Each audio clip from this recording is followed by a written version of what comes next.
ഭാഷാ വിവാദത്തിലൂടെ രാഷ്ട്രീയ നേട്ടത്തിന് ശ്രമിക്കുന്നവർക്ക് കൃത്യമായ മറുപടി നൽകി കേന്ദ്ര ആഭ്യന്തരമന്ത്രി അമിത്ഷാ. എല്ലാ ഭാഷകളും ഒരുമിച്ച് നിൽക്കുന്നതാണ് ആത്മാഭിമാനമെന്നും അമിത്ഷാ വ്യക്തമാക്കി. കൂടാതെ പ്രധാനമന്ത്രിയെ പ്രശംസിക്കുന്ന പ്രസ്താവനകൾ നടത്തിയ ശശി തരൂരിനെതിരെ വിമർശനവുമായി കൂടുതൽ കോൺഗ്രസ് നേതാക്കൾ രംഗത്തെത്തുകയാണ്. നേതൃത്വവുമായുള്ള ബന്ധം വഷളാകുന്നതോടെ തരൂർ പാർട്ടിയിൽ തുടരുമോ എന്നതാണ് ഉയരുന്ന ചോദ്യം. അനാവശ്യമായി ഭാഷാ വിവാദവും പ്രാദേശികവാദവും ഉയർത്തിക്കൊണ്ട് രാഷ്ട്രീയ നേട്ടത്തിന് ശ്രമിക്കുന്നവർക്ക് വളരെ കൃത്യമായ മറുപടിയാണ് ഇന്ന് കേന്ദ്ര ആഭ്യന്തരമന്ത്രി ഡൽഹിയിൽ നടത്തിയിട്ടുള്ളത്. അദ്ദേഹം ചൂണ്ടിക്കാട്ടിയതിനെ എല്ലാ ഭാഷകളും, ഭാരതത്തിലെ ഓരോ ഭാഷകളും രാഷ്ട്രത്തിൻ്റെ ആത്മാവാണ്, എല്ലാ ഭാഷകളും ഒരുമിച്ച് നിൽക്കുന്നത് ആത്മാഭിമാനമാണ് എന്നാണ് കേന്ദ്ര ആഭ്യന്തരമന്ത്രി അമിത്ഷാ ചൂണ്ടിക്കാട്ടിയിട്ടുള്ളത്. ഹിന്ദി എന്ന ഭാഷ ഭാരതത്തിലെ മറ്റൊരു ഭാഷയെയും ശത്രുവായി കാണുകയോ അല്ലെങ്കിൽ അത്തരത്തിലൊരു സമീപനമുണ്ട് എന്ന് തനിക്ക് തോന്നുന്നില്ല, താൻ അങ്ങനെ വിശ്വസിക്കുന്നില്ല. ഹിന്ദി ഉൾപ്പെടെ ഭാരതത്തിലെ മുഴുവൻ ഭാഷയും ഒരുമിച്ച് നിൽക്കുന്നത് ആത്മാഭിമാനമാണെന്നും അത്തരത്തിൽ ഒരുമിച്ച് നിൽക്കുമ്പോൾ മാത്രമേ നമുക്ക് ആത്യന്തികമായ ലക്ഷ്യം കൈവരിക്കാൻ സാധിക്കൂ എന്നുള്ളത് വളരെ കൃത്യമായി അമിത്ഷാ പറഞ്ഞു വയ്ക്കുമ്പോൾ അത്തരത്തിൽ പ്രാദേശികവാദത്തിലൂടെ, പ്രാദേശിക ഭാഷാ വിവാദങ്ങളിലൂടെ രാഷ്ട്രീയ നേട്ടത്തിന് ശ്രമിക്കുന്ന സ്റ്റാലിൻ ഉൾപ്പെടെയുള്ളവർക്ക് വളരെ കൃത്യമായ മറുപടിയാണ് അമിത്ഷാ നൽകിയിട്ടുള്ളത്. കൂടാതെ വിദേശ ഭാഷകളെ എതിർക്കേണ്ടതോ അല്ലെങ്കിൽ അത് മാറ്റി നിർത്തേണ്ടതോ ഇല്ല, പക്ഷേ സ്വന്തം മാതൃഭാഷയുടെ മഹത്വത്തെക്കുറിച്ച് എല്ലാവർക്കും ബോധ്യമുണ്ടാകണം എന്നുകൂടി അമിത്ഷാ പറഞ്ഞു വെച്ചിട്ടുണ്ട്. കൂടാതെ മറ്റൊരു വാർത്ത ആം ആദ്മിയുമായി ബന്ധപ്പെട്ട കഴിഞ്ഞ കാലങ്ങളിൽ ഭരണത്തിലിരുന്നപ്പോൾ ആം ആദ്മി നേതാക്കൾ നടത്തിയിട്ടുള്ള അഴിമതിയുടെ വിവരങ്ങൾ ഓരോന്നോരോന്നായി പുറത്തു വന്നുകൊണ്ടിരിക്കുകയാണ്. ഏറ്റവും ഒടുവിൽ പോളി ക്ലിനിക് പദ്ധതി, അതായത് സാധാരണക്കാരുടെ ചികിത്സയ്ക്ക് വേണ്ടി ഡൽഹിയിൽ ആശുപത്രികൾ നിർമ്മിക്കുന്ന പദ്ധതിയിൽ കോടിക്കണക്കിന് രൂപയുടെ ക്രമക്കേട് നടന്നു എന്നാണ് ഡൽഹി പോലീസിലെ അഴിമതി വിരുദ്ധ ബ്രാഞ്ച് കണ്ടെത്തിയിട്ടുള്ളത്. അതുമായി ബന്ധപ്പെട്ട് സത്യേന്ദ്ര ജെയിൻ ഉൾപ്പെടെ 2 മുൻ മന്ത്രിമാർക്കെതിരെ ഇതിനോടകം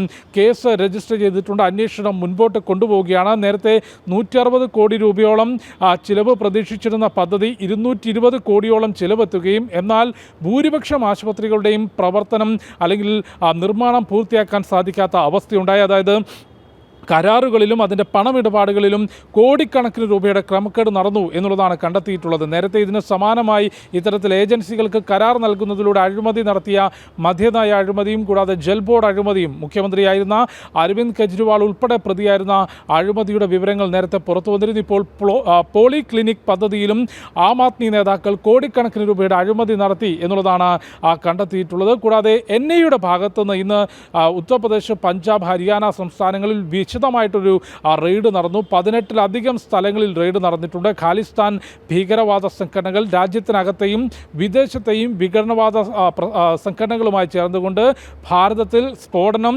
പ്രമുഖരുടെ കൊലപാതകം, ആയുധക്കടത്ത് തുടങ്ങിയവയ്ക്ക് ആസൂത്രണം ചെയ്യുകയും അതുമായി ബന്ധപ്പെട്ടാണ് 18 ഇടങ്ങളിൽ റെയ്ഡ് നടത്തിയിട്ടുള്ളത്. ഡിജിറ്റൽ ഉപകരണങ്ങൾ പിടിച്ചെടുത്തിട്ടുണ്ട്. കൂടാതെ ജമ്മു കശ്മീരിൽ ഉദ്ധംപൂർ മേഖലയിൽ വലിയ ഭീകരവിരുദ്ധ ഓപ്പറേഷൻ സൈന്യത്തിൻ്റെ ഭാഗത്തുനിന്നുണ്ടായി. അവിടെയും പരിശോധന നടന്നിട്ടുണ്ട്. അത്തരത്തിൽ ജമ്മു കാശ്മീരിൽ ഭീകരവിരുദ്ധ പ്രവർത്തനം സൈന്യം ശക്തമാവുകയാണ്. കൂടാതെ ശശി തരൂരിനെ വിമർശിച്ചുകൊണ്ട് കൂടുതൽ കോൺഗ്രസ് നേതാക്കൾ രംഗത്തെത്തുകയാണ്. നേരത്തെ പ്രധാനമന്ത്രിയെയും കേന്ദ്ര സർക്കാരിനെയും പ്രശംസിക്കുന്ന പ്രസ്താവനകൾ തുടർച്ചയായി തരൂർ നടത്തിയിരുന്നെങ്കിലും തരൂരിനെ പിണക്കേണ്ടതില്ല എന്നൊരു നിലപാടായിരുന്നു കോൺഗ്രസ് നേതൃത്വത്തിനുണ്ടായിരുന്നതെങ്കിലും അത്തരം പ്രസ്താവനകൾ അതിരുകടക്കുകയും അല്ലെങ്കിൽ കോൺഗ്രസിനുള്ളിൽ നിന്നുകൊണ്ട് പ്രധാനമന്ത്രി നരേന്ദ്രമോദിയെയും ഭാരത സർക്കാരിനെയും വാനോളം പുകഴ്ത്തുന്നതും പ്രശംസിക്കുന്നതുമായിട്ടുള്ള പ്രതികരണങ്ങൾ തരൂരിൽ നിന്ന് തുടർച്ചയായി ഉണ്ടായതോടെയാണ് തരൂരിനെ ഒറ്റപ്പെടുത്തുന്ന അല്ലെങ്കിൽ വിമർശിക്കുന്ന പ്രതികരണങ്ങൾ കൂടുതലായി എത്തുന്നത്. മാണിക്കം ടാഗോർ MP-യും കോൺഗ്രസ് നേതാവുമായിട്ടുള്ള മാണിക്കം ടാഗോർ തരൂരിന് മറുപടി നൽകിയിട്ടുള്ളത് ആകാശം സുരക്ഷിതമല്ല, അല്ലെങ്കിൽ ആകാശം നിരീക്ഷിച്ചു വേണം പറക്കാൻ, കഴുകന്മാരും പരുന്തുകളും വേട്ടയാടാൻ കാത്തു നിൽക്കുന്നുണ്ട് എന്നാണ് തരൂരിന് മറുപടി നൽകിയത്. കാരണം ഇന്നലെ തരൂരിൻ്റെ ഭാഗത്തുനിന്ന് ആകാശം ആരുടെയും സ്വന്തമല്ല എന്നും പറക്കാൻ ആരുടെയും അനുവാദം ആവശ്യമില്ല എന്നൊരു പോസ്റ്റ് എക്സിൽ കുറിച്ചിരുന്നു. അതിനാണ് മാണിക്കം ടാഗോർ മറുപടി നൽകിയിട്ടുള്ളത്. ശശി തരൂരിനെതിരെ വരും മണിക്കൂറുകളിലും അടുത്ത ദിവസങ്ങളിലും ഇത്തരത്തിൽ കോൺഗ്രസ് നേതാക്കളുടെ ഭാഗത്തുനിന്ന് രൂക്ഷമായിട്ടുള്ള വിമർശനങ്ങൾ ഉയരാനുള്ള സാധ്യത തന്നെയാണുള്ളത്. കാരണം നിലവിൽ ശശി തരൂരിനെ അത്തരത്തിൽ പാർട്ടിക്കുള്ളിൽ നിന്നുകൊണ്ട് ഇത്തരത്തിൽ പ്രസ്താവനകൾ നടത്താൻ അനുവദിക്കേണ്ടതില്ല എന്നൊരു നിലപാടിലേക്ക് ദേശീയ നേതൃത്വം എത്തിയിട്ടുണ്ട്. അതുകൊണ്ട് തരൂർ പാർട്ടിക്കുള്ളിൽ നിന്നുകൊണ്ട് ഈ പോരാട്ടം തുടരുമോ അതല്ലെങ്കിൽ പുതിയ വഴിവെട്ടുമോ എന്നുള്ളതാണ് നോക്കിക്കാണേണ്ടത്.